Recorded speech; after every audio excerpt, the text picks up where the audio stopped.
salgas del cuarto, ¿viste?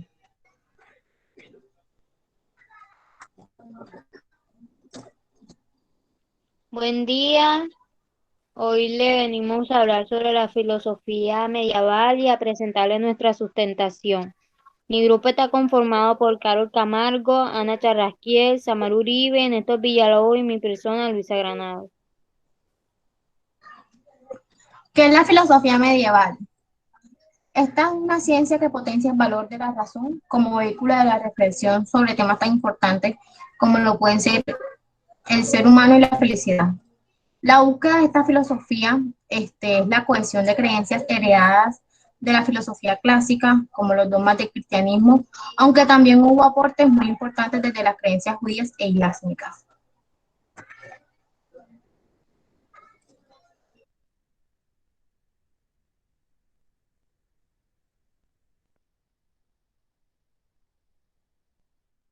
Objetivo de la filosofía medieval.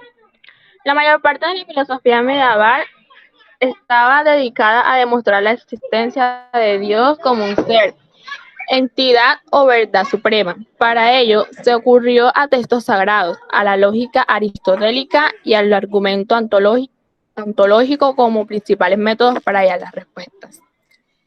Los objetivos de la filosofía medieval son conocer el método de interpretar las relaciones entre razón y fe, comprender el sentido de la demostración de la existencia de Dios y sus procedimientos y sus conclusiones, y comprender el problema de los universales. Historia de la filosofía medieval. Desde un punto de vista histórico, la Edad Media se extiende desde la caída del Imperio Romano, de Occidente hasta la caída del Imperio Bizantino.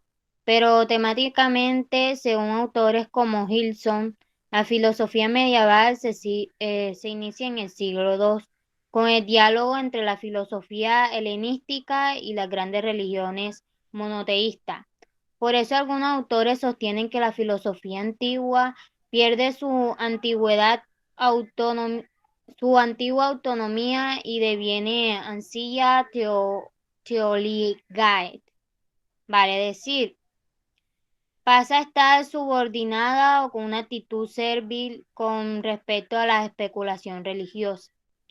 Y a partir de esto, la filosofía medieval durante la Edad Media bebió del cristianismo, por el que explicaba la existencia y los fenómenos del mundo que lo rodeaba. La verdad era buscada en la Biblia, que es el libro de máxima sabiduría, junto a los evangelios, según los cuales Dios creó el mundo y a todas las personas. El cristianismo se convertiría además en una religión, en una solución para aclarar las cuestiones más comunes en la época, cambiando el paradigma que había imperado en la filosofía de la etapa anterior, la helénica. Filosofía en el plano intelectual, la cual monástica impartida en las escuelas catedralicias primero y en las universidades. Después, tras sufrir a finales del siglo XII, fue la preponderante. Así la escolástica, método por el cual se pretendía descubrir la verdad filosófica a través de la dialéctica bajo el eje vertebrador de fe y razón. Se convirtió en la manifestación filosófica más destacada de la época, dando lugar a debates y discusiones que marcarían la superioridad del mundo espiritual frente al terrenal. ¿Qué estudia la filosofía medieval? La filosofía medieval estudia la fe y la razón. Este es importante en el debate en la filosofía. El pilar esencial de la filosofía medieval es uno de los temas de debate y análisis más importantes, ya que es la relación entre la fe y la razón. Desde el punto de vista de algunos autores tan importantes como Santo Tomás de Aquino, la luz de la razón es un medio de conocimiento distinto al de la fe, que también es importante para alcanzar certezas de la fe. La filosofía medieval integra el conocimiento relevado a través de la religión como medio de reflexión a nivel humano para profundizar en Dios como causa del universo. El ser humano como un ser creado a imagen y semejanza de Dios y la felicidad como un regalo que inseparablemente de la práctica del bien y, dado esto, del cumplimiento de los criterios morales.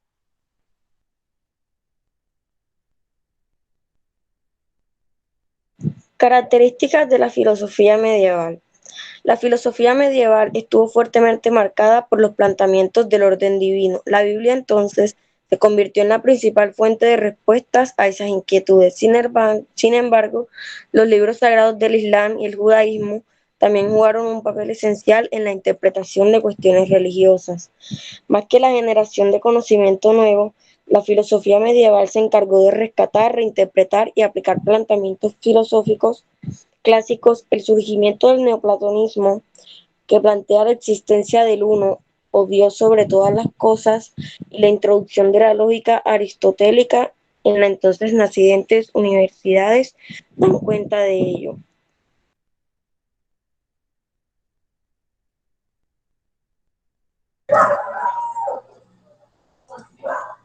Etapas de la filosofía medieval. Existen dos grandes etapas de periodos de la filosofía medieval, la patrística y la escolástica. La patrística, esta primera etapa, es aquella que corresponde a la articulación definitiva de los dogmas cristianos, su defensa ante otras religiones y a la iniciación de la humanidad en la verdad de Cristo, la única posible. Estos primeros hombres fueron llamados padres de la Iglesia y su estudio y difusión se denominó patrística a manos de autores como Hipólito de Antioquia o San Agustín. En su contenido ideológico, la patrística se caracterizó por ser el periódico en que se gestó el contenido doctrinal de las creencias religiosas cristianas, así como su defensa apologética contra los ataques de las religiones paganas, primero, y sucesivamente de las interpretaciones que dieron lugar a las herejías después. Durante este periodo, el cristianismo es difundido masivamente por los profetas, tomando fuerza entre la población y desplazamiento a las regiones politeístas.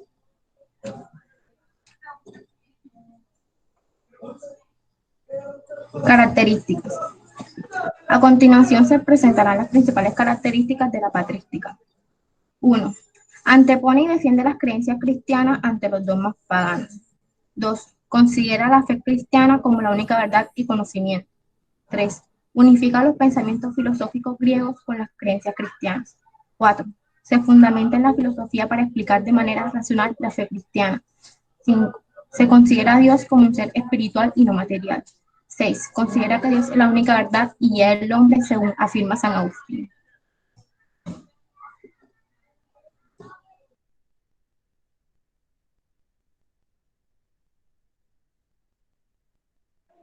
Los principales filósofos de la patria, Agustín de Hiponia o San Agustín.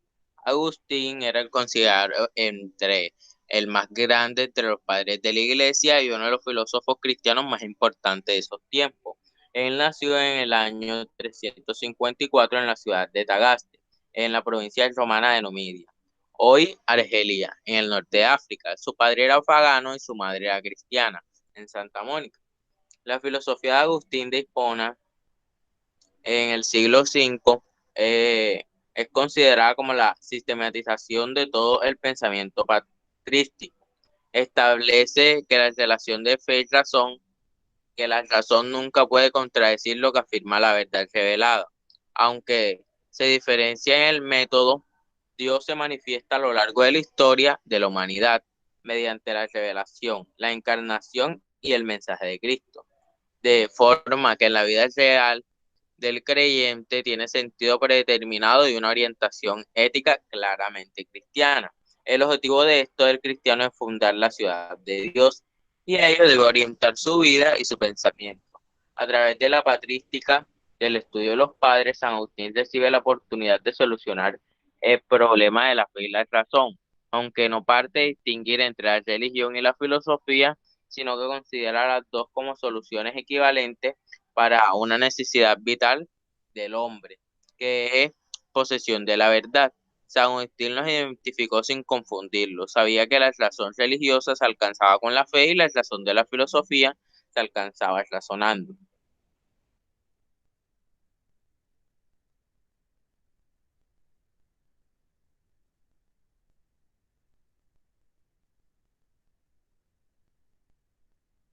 Escolástica.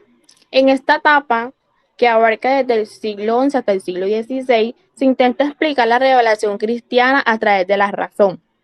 Surge como consecuencia de la creación de las primeras universidades y la necesidad de aplicar el método científico aristotélico para dar respuesta al pensamiento religioso o sobrenaturales. Santo Tomás de Aquino fue uno de los principales exponentes de la etapa escolástica al introducir la lógica aristotélica en el pensamiento cristiano. La escolástica se vio movilizada por un doble impulso: el respeto de la autoridad de Dios, representada por la Biblia, la tradición de los padres de la Iglesia y magisterios de la Iglesia, y el ejercicio de la razón. La búsqueda del equilibrio entre ambos y definición de su mutua relación fue una de las cuestiones de mayor importancia para los filósofos de este periodo. El objetivo, el ideal al alcanzar era integrar el saber que los griegos habían obtenido naturalmente a través de la experiencia y la razón, con el saber recibido sobrenaturalmente por los cristianos a través de la revelación y la fe. El objetivo escolástico es utilizado a veces en el sentido despectivo para indicar el exceso de atención a las cuestiones formales por sobre las contenidos. La escolástica prestaba gran atención al método, o para señalar a un espíritu oscurantista no científico. El método escolástico utilizado en las universidades incluía la lectura de texto, lectio, y la discusión pública de los mismos disputativos. Todos los profesores universitarios tenían la obligación de presentarse varias veces por año ante una asamblea, compuesta por los demás docentes y los alumnos, con el fin de defender en el debate público las afirmaciones centrales de su enseñanza contra todo aquel que quisiera cuestionarlas.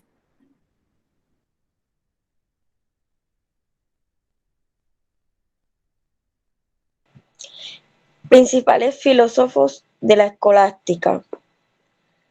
Santo Tomás de Aquino. Santo Tomás creó uno de los sistemas filosóficos más completos en la historia del pensamiento occidental, al modo de una cátedra gótica.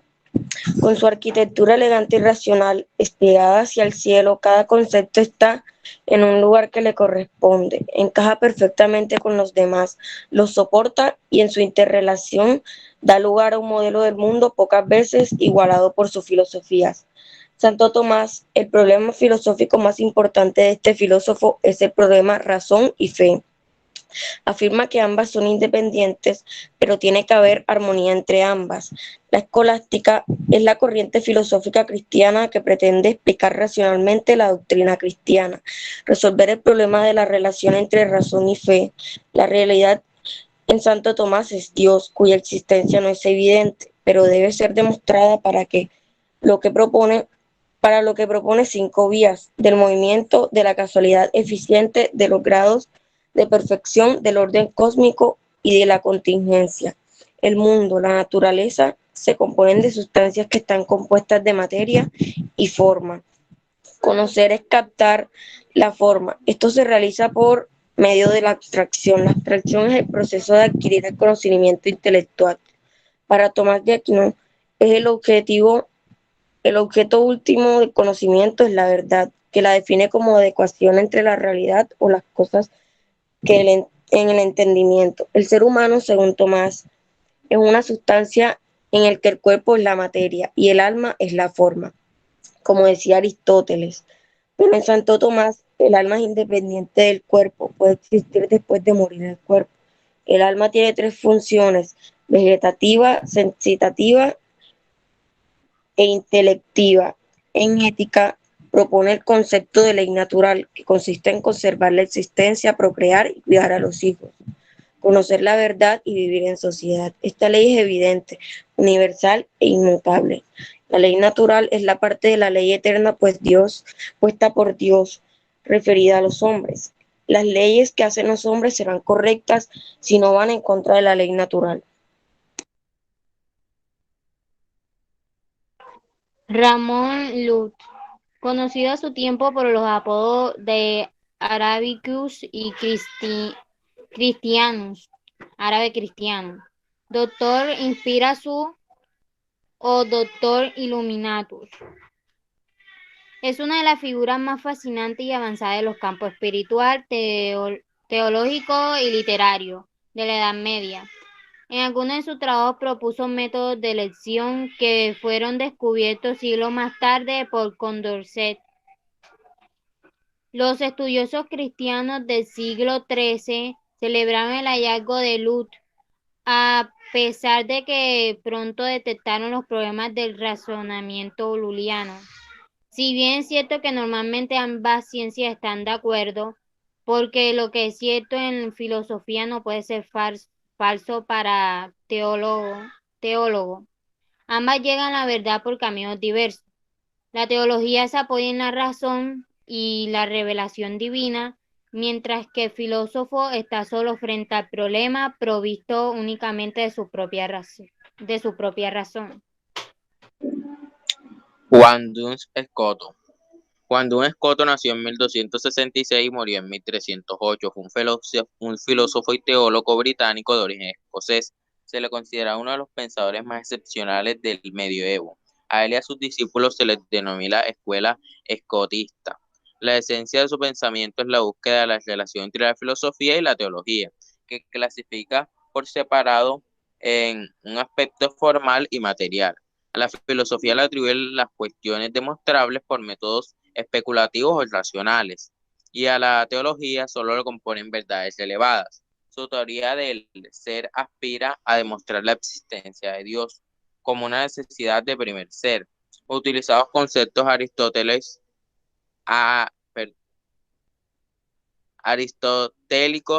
de potencia y apto para argumentar su tesis, en la que llama a Dios apto puro. En la ética, que es ubicada en la voluntad como el eje principal, su teología está sustentada en el amor y la caridad. Sus planteamientos se convierten en el epicentro de las renombradas ideologías de la época. Juan Fidanza Buenaventura. Juan Fidanza Buenaventura nació en 1221 y falleció en 1274, general de la Orden Franciscana.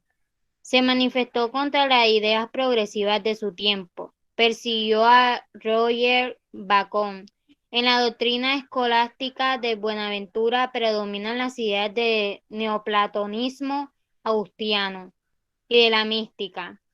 Buenaventura aceptó la prueba ontológica de la existencia de Dios. Consideraba como grado superior del conocimiento la contemplación estática sobrenatural en la que el hombre se funde con Dios.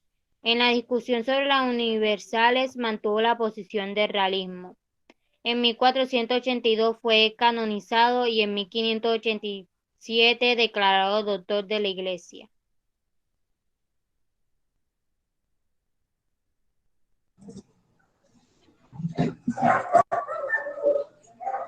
Bueno, estas son algunas obras de los textos más destacados de la filosofía medieval, ya que intentaron responder los mayores interrogantes de este periodo, especialmente las del orden religioso. Proslogión. Está escrita por Anselmo de Canterbury, plantea la existencia de Dios a través del argumento ontológico. Es un resumen de Monologión, su obra antecesora, en la cual intentó demostrar la existencia de Dios a través de la razón.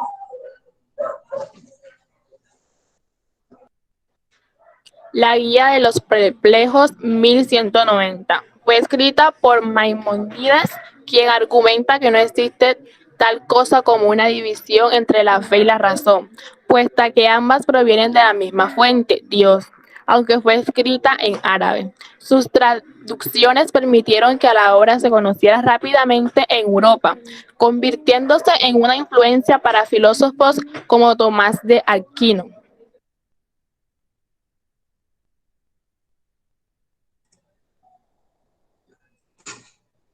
Suma teológica.